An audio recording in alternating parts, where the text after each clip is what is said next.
Welcome back, Spokane. This is Matt Side. And this is Jessica Side. And welcome to another episode of EvoReal Talks. Jess, what's going on in your world these days? You know, that's a funny question because you know what's going on in my world constantly because... I do most of the time, but there are some days that we're so busy that I'm like, hey, I know that we are... Okay. Like, live together and all, but... We live together, we work together, and we're working out of the same house currently. So you pretty much know what's going on. But I will tell you this.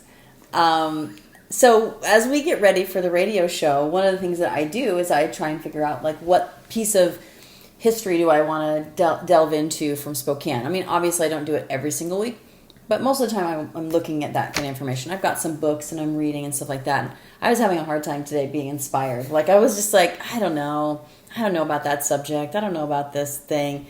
And I decided to kind of go in a particular direction. And then as I started diving in, I decided to, like, zero in on one particular park in Spokane. And it was, so that's what I'm going to do. So that's what I've been doing today, is just honestly getting ready for trying this. To figure out what and kind of enjoying my little journey here. So I'm going to just go for it. Let's do it. Yeah, let's just jump right in. What park are we talking about this week? We are going to talk about People's Park.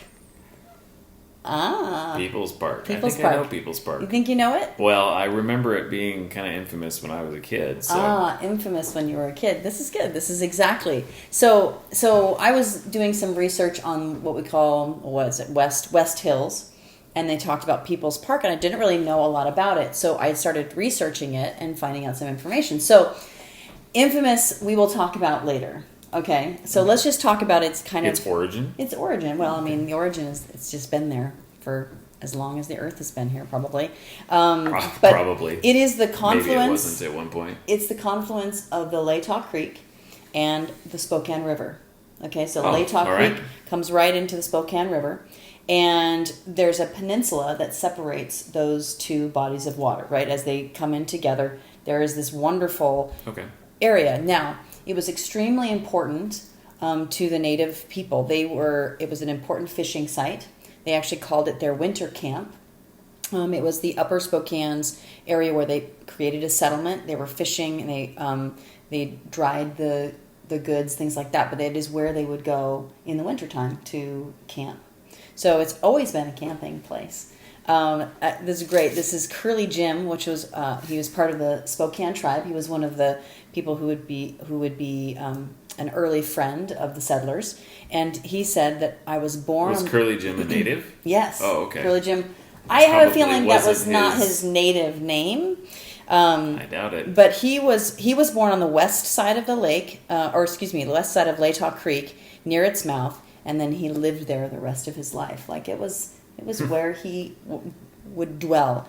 An archaeological dig they found some fireside hearths, bones, and stone tools that they did some carbon dating on, and basically said that it was 8,000 years ago that these things were there. And this is great. Wow. Buzz Gutierrez, also part of the Spokane tribe, said, "We knew it was there. Now you know it was there." In other words, it's not a surprise to us that our legacy goes back that far, but now all of the white. Wow. Do you know what time frame this would have been more recent. I don't have the date written down, but it's a much more recent find. Interesting. Like, I want to say in the last 50 years. Curly Jim and Buzz who? Gutierrez. That's what I believe how you say that name. So native people continued to gather and fish on the confluence in spite of the discouragement from the white settlers who were building in the city of Spokane around them. But in 1911, the Little Falls Dam on the lower Spokane River blocked the passage of the salmon and the steelhead all the way up to the Spokane Falls. So obviously at that point, things kind of diminished. Sure, there was lower motivation to be there if there's no salmon to eat. Exactly. The city actually acquired the land in 1913. Again, we won't go into whether they had the right to do that or not. But they did acquire the land in 1913. We had West Grove Addition in 1910. The federal housing for veterans did some stuff there in the 1940s and 1950s. And the Northern Pacific Railroad Bridge are all a part of this park's history.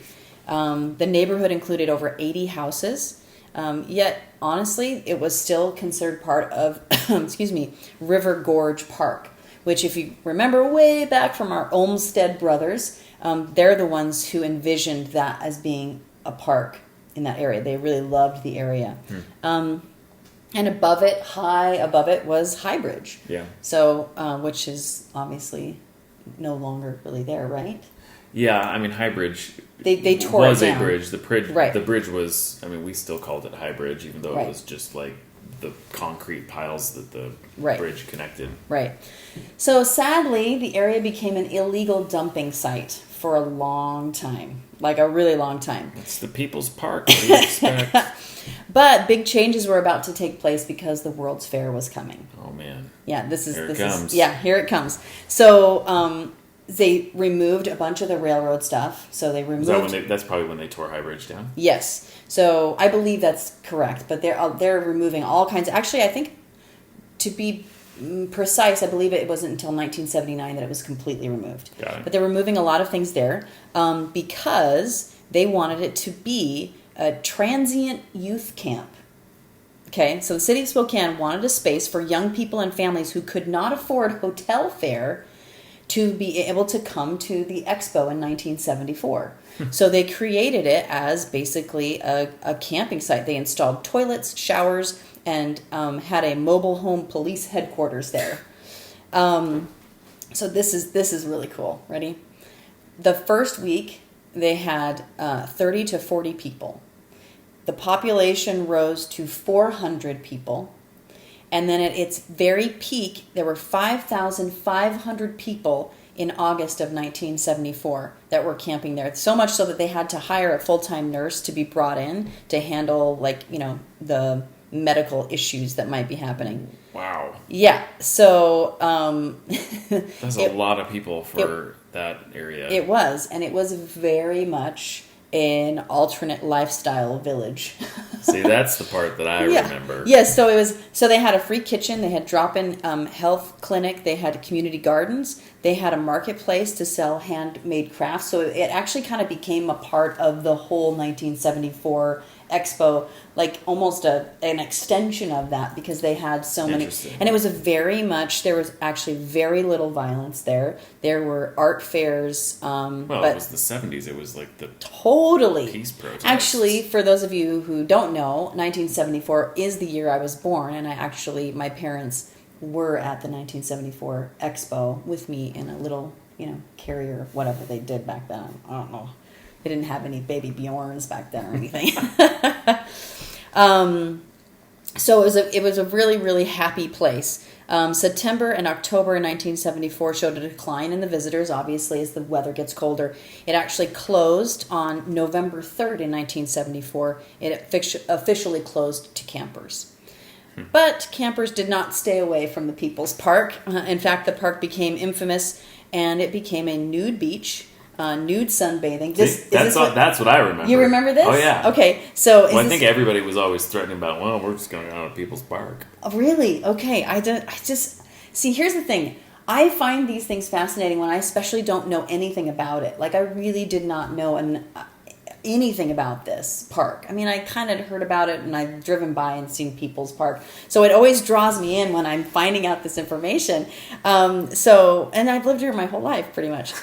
So it was kind of known for sheltered person. I know, hippies, drug users, nudists, communal living. I love this. There's a report of a man calling in and being horrified because they lived up on that bluff and they could they lived up on the bluff and the people were, the nudists were down there. What I love is that he was talking to, he called up the authorities because he had seen them through his spyglass. I'm like, wait a second. In order to see them, you gotta use a spyglass? Man, I do not like this at all. Not at all. Wilma, come here and take a look at this. One man reported that he was very upset because there was a man down there wearing nothing but a hat. Oh, man. So it did see some decline, right? I mean, it had some issues. There were some drug issues. There's problems down there. But the city actually really in mid-2000s wanted to improve the place. So they put in dog park, they put in frisbee golf, they did a lot of removing of the overgrowth and cleared off the trails so people could use them. And so in the 2000s, people were still kind of using it as a nude beach, it sounds like. But however, even into the 2000s. I believe so. However, I did talk to my brother. We were talking about it in the 90s, so it couldn't have been. I mean, that's not that far. Yeah, that's not that far off. So I did talk to my brother who does a lot of frisbee golf, and I said, "So, did you see anything down there?" He's like, "No, not at all. I never saw anything." So now it's become a place for families who are outdoor enthusiasts. It's a wonderful destination. It's got a sandy beach down there. It's close to downtown. It's kind of a hidden gem. It's great for people who are bird watchers, or I've seen some pictures of moose down there. So it's a pretty fantastic place. It really has declined in the last 30 years if it's not a nude beach anymore. Matthew J. sighed. I mean, what is a city without a nude beach? He is just messing with you, just so you know. That is just ridiculous.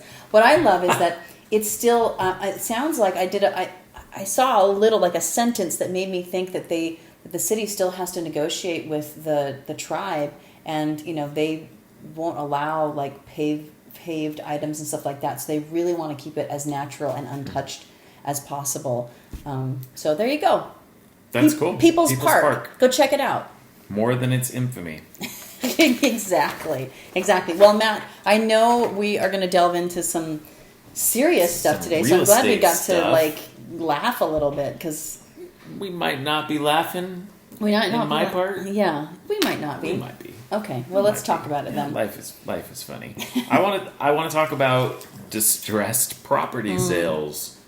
Sounds like fun. Ooh, it'll be hilarious. So I think this was something a couple weeks ago that we've mentioned, and the reality is that distressed property sales happen cyclically throughout history. Absolutely. And so I think that it's a timely subject right now to dive into a little bit. And so at the beginning here, I think that it's important that we kind of set a little bit of foundation about, like, maybe even some definitions. So in the early 2000s, there were lots of short sales, and soon followed foreclosures. And that was the Great Recession, the housing decline of the, kind of 2007 to 2012, 13, kind of in that era there. But let's just kind of have a little bit of definition here. So let's first start by defining what a short sale is. Okay. A short sale is selling your home at a price where the net proceeds, so after you pay all your costs of selling, is not enough to pay off what you owe on your home. Yes. It's short. It was always the joke that it's not short as far as time. It is just short as on far what as you owe. So it's a short payoff on your loan. Typically, at the time that we were doing a lot of negotiation for short sale, it took a very long time to negotiate that with your bank. So. Yeah, I mean, obviously, if a short sale is happening today, it's going to be a lot more efficient because there's so few of them. So that was the issue. Point. The length of time was based on the fact that there was just such. Yeah, huge you have an volume. asset manager that would say, "I have 200 files on my desk right 600. now." There you go. 200, 600, whatever. Still a lot. All right. So distressed homeowners. So technically, there's actually an official phrase, distressed homeowner, defined by the state of Washington. Right. And it's basically those that are behind or likely to be behind on a mortgage or property tax payment. Okay. So interestingly, it doesn't even mean that you're actually behind right now, but if you believe that you're going to be behind, or the likelihood is that you're going to be behind, then you can foresee what's defined as you're a distressed homeowner, or the person that is in you that can see what's situation. coming down the pipe for your family, and it's distressing. Yeah. Okay. All right. Foreclosure. So foreclosure is a public auction at which your home is sold to the highest bidder, or if there are no bidders, at which it will go back to the bank. So lots of people will say to me, I really want to buy a foreclosure. And that's one of those things where I do have to define, what do you mean by that? What do you mean by that? Because a foreclosure actually technically is a moment in time. Yes. I say that is an actual boop. This is a moment where a house gets foreclosed on. And what they usually mean, sometimes they mean they want to buy something before it goes to foreclosure, and sometimes they mean they want to buy something after it goes to foreclosure. And sometimes it means they want to buy it at the foreclosure auction. Right. And so to say I want to buy a foreclosure is inaccurate statement. It's No, not specific enough. Right. It's an unspecific statement rather than inaccurate. Yes. So there's pre-foreclosure, there's foreclosure auction, and then there's bank owned. Right. Those are the three. Which has been foreclosed upon. Right. Mm-hmm. So I think that gives us a little bit of context around distressed property sales, like what. And I say this: short sales are also in the pre-foreclosure. Yeah. So a short sale would be before foreclosure, and it's important to identify the fact that in a short sale situation, whether you're the buyer or the seller, the bank does not own the house. The bank does not get to order you to do anything. The seller, the owner of the home, is the person that owns the home and not the bank, and so they can decide to sell. They can decide to sell at whatever price they want to, and they can decide not to sell. The only reason the bank is involved is because if they're going to choose to take less than what is owed on their mortgage, they obviously get a say in whether or not they're going to do that, and might require some hoops to jump through in order to approve that. So it can be really confusing because, well, if this person owns the home, then why are we dealing with a lender? Right. And the only reason you're dealing with a lender is because this seller is asking them to take less than what is owed to them in that sale, that property sale. Right. So one of the things I want to talk about, I'm going to go through like kind of a high level and a little bit into the weeds on the foreclosure process, but I also want to talk about equity sales because you can sell your house prior to foreclosure, not as a short sale, Right.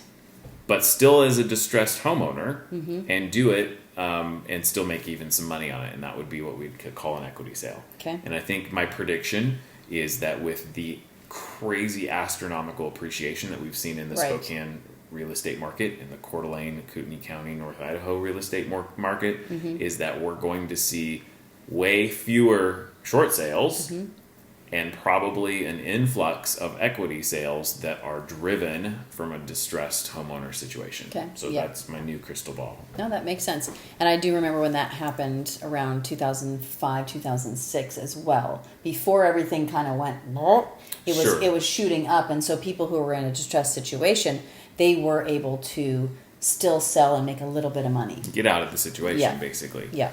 So I think, we'll talk a little bit about, let's talk about foreclosure process All right. first, and then we'll get into a couple other things. This sounds, I'm excited. Let's Here's do this. Here's the reality is that we're not attorneys. We are not We are attorneys. not attorneys. We are not CPAs. I'm not either. even an attorney on TV anymore. Oh. I gotcha. All right, so this information on the foreclosure process was, I went to the Northwest Justice Project, a statewide civil legal aid website. So you can look that up. We'll put it on our Facebook if you want to get more information on this. So I gathered this from them and had some conversations with my own legal counsel to confirm that I was understanding it basically right. The reality is that the foreclosure process, if you're in it or you know somebody that's in it, is Right. not something to screw around with.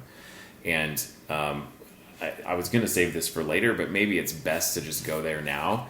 Is one of the most important pieces of advice that I can give somebody that's facing this situation is don't ignore it. Right. Because that only makes it worse. And I do predict that even though there is equity in people's homes, that foreclosure sales will increase simply because people put their head in the sand, don't deal with the problem, and then the problem becomes unavoidable. Sure. No matter what equity they have, there comes a certain point in this timeline that I'm about to go over with you that there is kind of a point of no return, and or it becomes a point of very little return. So, Right.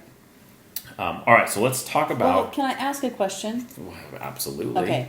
Because we've already It's as kind much of. your show as Here's mine. what I will say. We kind of talked about this already. We've basically determined that this is probably going to be a 2-part show. So I think going a little bit deeper on some of Yeah. these things is important.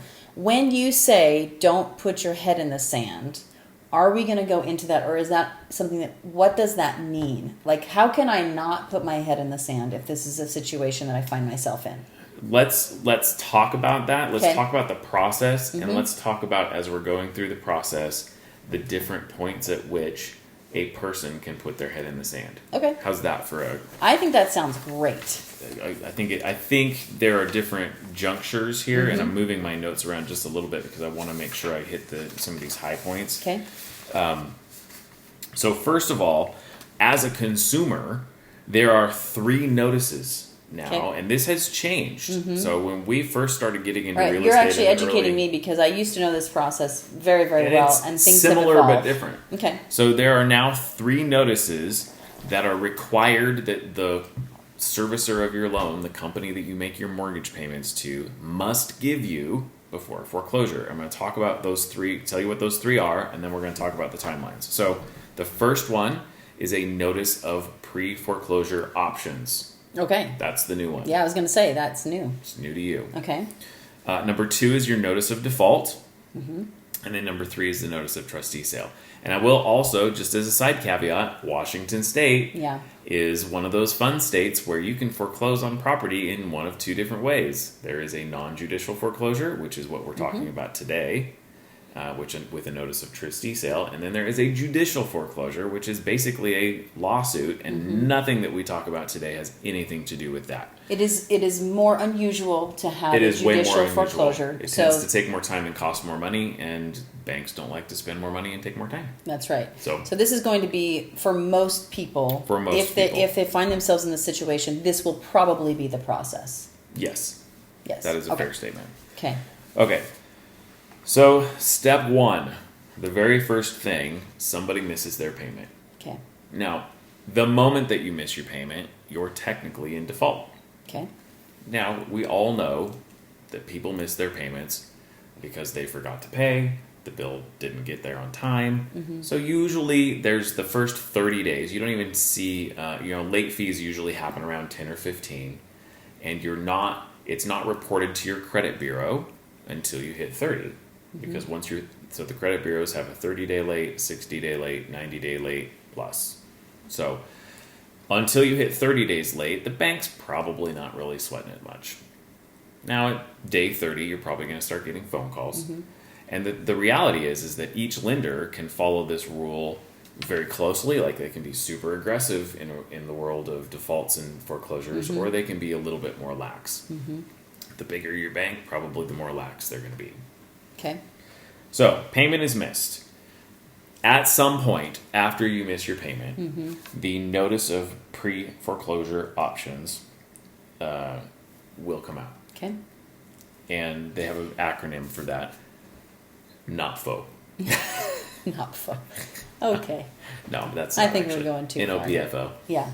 And I think that's new, and I bet that's a consumer protection type of thing. It is, absolutely. And a lot of these changes came into place in 2007, 2008, 2009, when there was a lot of predatory investing going on, and people that were in foreclosure. There was a lot of, they were trying to give people options to avoid foreclosure. Right. So the legislature put a lot of this in place. Because it's no good for the banks either. The banks don't actually want to take your house back in a foreclosure. And they lose money in a foreclosure most of the time. Yeah. Unless they have an incredible equity spread, which usually they do not. So and even if, yes, and these days they probably do have a pretty incredible equity spread. And so the reality is the bank, if there is a huge equity spread, the bank's not going to make any money because it's going to sell at foreclosure auction. It's not going back to the bank. So there is little motivation for the bank itself to push a foreclosure through unnecessarily, because it's bad for them on a regulatory standpoint. They're not making any money on it really. And so at the end of the day, they just want to get paid. Yeah. So this helps them, and it helps the consumers. This notice of pre-foreclosure options. Yeah, notice of pre-foreclosure options. Now, here's the thing. That notice of pre-foreclosure options comes out to you, and the bank can just do nothing after that point for as long as they want. Sure. So in talking with one of my attorney friends, she said some banks will send notice of pre-foreclosure options over and over again for like a year. Oh, geez. Or 2 years. Wow. And it's just, so it just depends on how aggressive they want to be. So so the bank cannot, like if you do nothing, the bank cannot issue the next notice, which is the notice of default, for 30 days. So they have to send you the notice of pre-foreclosure options. So we don't know exactly when they would send the notice of pre-foreclosure options, so that could be a long time. It could be after your several months. More than likely, the bank will have a trigger point Sure. pretty early on. Maybe 30 days? I would say maybe 30 days, maybe 60 days. Late, when you're late. Yeah. Okay. You're going to get the notice of pre-foreclosure options. They don't want to, more than likely, you're not going to get it in a 30-day because they're not trying to alarm you unnecessarily. Sure. I mean, from a customer service standpoint, if somebody forgot to pay their bill because it was, fell off their nightstand or something like that, Right. they don't want to have. I mean, that's going to freak people out Right. because it's like, here are all your options to avoid foreclosure. This is a collection or a letter from a debt collector and blah, blah, blah. All those Right. legal items that they have to have in that document are very much put you on notice. Right. So my guess is you're not going to see that until you're 60 or 90 days late is what my guess is. Okay. But each lender is unto themselves how they're going to do that. Makes sense. So they're going to send it out to you at some point after you're behind in payments. They can send it out to you multiple times. Once you get that notice of pre-foreclosure option, you, as the consumer, may request a meet and confer. It's just like an official meeting. And I'm not here to tell you how to do that. Like, that's going to be in the instructions. If you're in this situation, I highly recommend you reach out to a certified housing counselor or an attorney. And we have several recommendations that we can make on those type of things. But if you do the meet and confer request, the notice of default cannot come out for 60 days. So it extends the notice of default out. So this would be one of the places where you could put your head in the sand. Head in the sand if you don't do anything. Gotcha. Once they can issue a notice of default as soon as 30 days after the notice of pre-foreclosure options has been sent if you do not respond. Okay. So what I'm going to do is I'm going to give you the shortest timelines, and we'll talk about kind of the nuanced natures of some of the other things. The notice of default is the first kind of real and important notice that goes out. Right. It is not publicly recorded, but it is a legal notice that you are now notice of default, and this is the beginning of the foreclosure process. Notice of default, no sooner than 30 days after notice of default can the notice of trustee sale happen. Okay.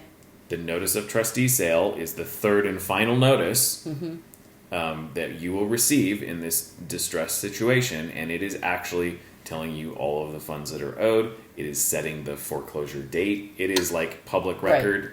Everybody knows about it. The foreclosure date is set, all of those kind of things. In between the notice of default and the notice of trustee sale, you can request a mediation. Okay. You can't, actually. A housing counselor or an attorney can request that. Okay. You can't do it as an individual. That's according to what I'm reading here. Wow. You can't. Okay. Now, you can do the meet and confer before the notice of default, but here's what's happening. The bank doesn't want to talk to you without attorneys involved because now it's a legal proceeding. Oh, interesting. Right? Okay. Like there's legal stuff going on. Just a reminder, again, we're not attorneys, so definitely check on this with But your I attorneys. do know attorneys that this is the wheelhouse they work in. Right. So if you're hearing my voice or watching me on YouTube and you're saying, I'm somewhere in this process, yes, you need to call us at 509-62-HOUSE or reach out to us on one of our social media accounts or by email, and we will connect you with the people that can help you. Yeah, absolutely. Okay, so notice of trustee sale, major moment in time. From that point, the foreclosure auction is set, and it cannot be any sooner than 120 days 120, okay. from the notice of trustee Didn't sale. it used to be 90 days? No, I think it's always been 120. Oh, okay. It might have been 90. I don't remember. It was like a lifetime ago. Here's the reality. The fastest that the bank can move from the notice of default to foreclosure auction is 5 months. If they're like ramming this through because they need to get this house back or get their money, the fastest that can be is 5 months. From the date the notice of trustee sale is filed, you still have 20 days to request mediation through your housing counselor or your attorney. After that 20 days, from filing, not from when you get the letter, you no longer can request mediation. It's like a point of no return. Oh. So as we're wrapping up, so we told you this was going to be a part 1 and a part 2. At least. Part 1. Who knows? Maybe it'll be a part 3. Part 1 is the process of foreclosure. Each of these notice points is a place that you could be putting your head in the sand and making it more difficult for you to sell your home. So next week, we'll revisit this to make sure we're all on the same page again. We'll talk about equity sales, and we'll talk about some of the options that you have at any point in this distress process, so that you are able to get out of a situation that is not a good one. Okay. Well, that's us signing off. Don't forget to reach out to us if you have any questions, 509-62-HOUSE, and we'll see you next week. All right. Bye-bye. Bye.